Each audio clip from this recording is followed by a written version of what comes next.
like most people.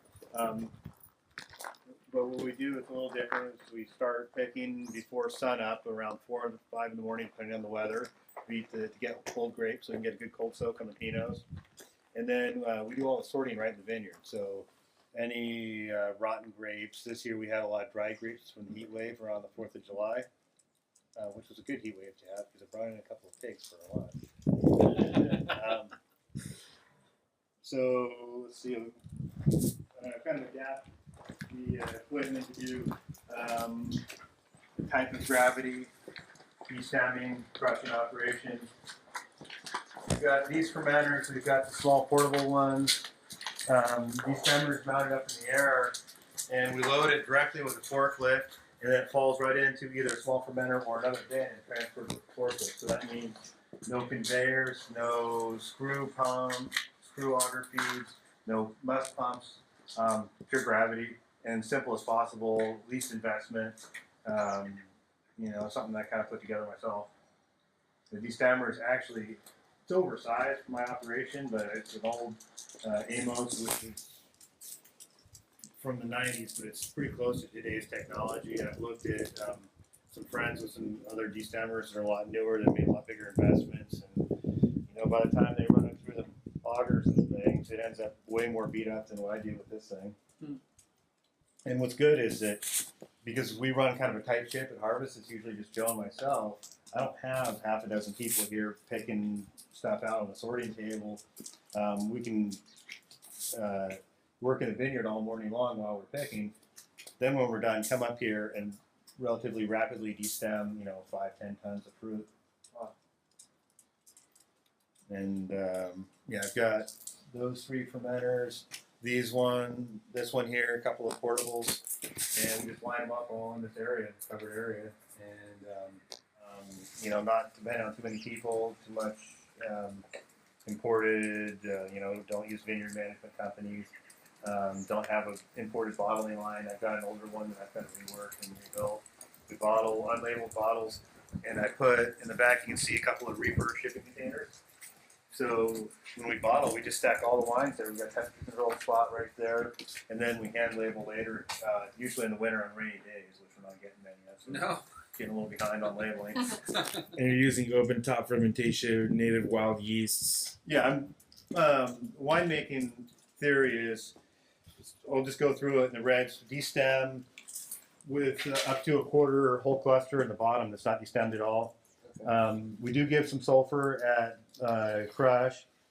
We've had cold enough grapes, so cold soak for about 3-4 days, and then the fermentation takes off slowly. We give it a little bit of aerated pump over, and then just in the middle, hand punch downs, maybe once a day, all with the thought of trying to get the extraction right during the fermentation, so you don't have so much work in the winery later on. Try and get the kind of tannins that I'm looking for to give structure, ageability without too much dry tannins. And then we press around dryness, settle overnight, and go to barrel for Pinots, 15 to 18 months usually. Syrah up to 2 years. The other wines are all bottled just before harvest, the next harvest. Temperature. I like to think of it as a process sort of like making a tea or a pressed coffee, where you're trying to extract as much of the good stuff out of the grape skins as possible, but not necessarily extract everything. You don't want to get all the bitterness. So the idea is that we're, just playing gently with the time and temperatures to get out what we want. When I worked in Burgundy, the guy I worked for, he would chart out all the time and temperature on a chart, and he'd be cooling things down, heating them up, and I try to do it a little more passively. I try to pick it cold enough that we don't need to do any heating or cooling when we pick it. And then during the peak of fermentation, if it's not getting hot enough, we have a whole bunch of bubble wrap. It came from just wine shipments from Europe that come in the container. Sometimes we wrap the tanks, keep them warm at night, basically. We do have a couple of heat exchangers we can put in there. So some years where we have really cold weather during the fermentation period, we can do a lot of heating on the tanks, because if you don't heat enough, you just don't get enough extraction. Get too hot, you get different extraction. So it's kind of playing with the temperature zone I like. Anywhere from the high 80s up to about 90, 92. Which year is this? Sorry. Last year. Thanks. So this year we bottled everything. Bottled the Pinots a little earlier than some years, so it was about 14 months bottled right after harvest. The yields were insane both years. I mean, we were going to have to look for used barrels and stuff, which nobody had. Instead, I was able to help my friends out and sell a few off. Wineries, biodynamic wineries, are buying fruit that's completely conventional and sort of selling it as if it was all done that way. So my compromise on that take is I've had a hard enough time finding organic vineyards. If it's certified or not, I don't care so much as if it's actually farmed organically. So a lot of the vineyards I buy from, some are certified, some are not, but they're all farmed using natural products. Our property is certified by Demeter, biodynamic, and I'm honestly not the biggest, biodynamic guru. I know the basics, but I'm not. And we do everything that is required by Demeter, which is organic plus using 500 and 501 preps. But we do a few things extra. We, make our own horn manure and a few things. But no, I'm not doing everything by the stars and all that. We, most of it's dictated by, I would say, somewhat by logistics and just when it seems appropriate to do things. On soil fertility, for example, I don't drive in the vineyards when the ground's real wet if I can at all avoid it. I use a crawler tractor for driving when it's damp out. If I have to go out there and spray, it spreads the weight out a lot more because it's kind of like walking with snowshoes. So I'm trying really hard to minimize soil compaction so that the roots can grow away from the vines, not just what happens in most conventional vineyards where they're driving with a wheel tractor, not paying attention to the soil moisture as they go out there when it's wet. And those wheels, because they're smaller tires with all that weight on it, they rut the vineyard and they compact the subsoil. The vine roots end up, for the most part, just hanging out right underneath the vines.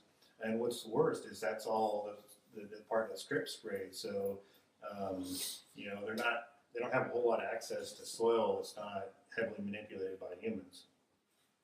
So maybe less terroir. Sure. And more dependent on imported water and fertilizer. Right. Do you believe in the tasting calendar?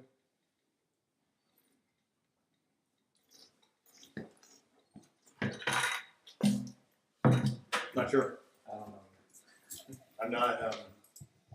I'm not. I guess I'd say agnostic. I haven't done enough trials to know. I can tell you, my dad used to taste up here all the time back in the old days, and he'd have his favorite Pinots, and he goes, "No, man, it just changes. I was so happy with it 2 weeks ago. Now it's falling down, but it just changes. Wow. Certain things taste better one day than the next. We don't rush the malolactic; it's all natural. So, if there's a little bit of malolactic or a little bit of residual fermentation, that can throw off wine and make it seem closed and not real open and accessible. Taste another Pinot? Yeah. Wine's a living thing. It's always going to be changing. Looks like the more natural the wine is, the more it adjusts. Yeah. If it's a manipulated grape juice. How many gallons is that tank, Alex? 1,000. 1,000.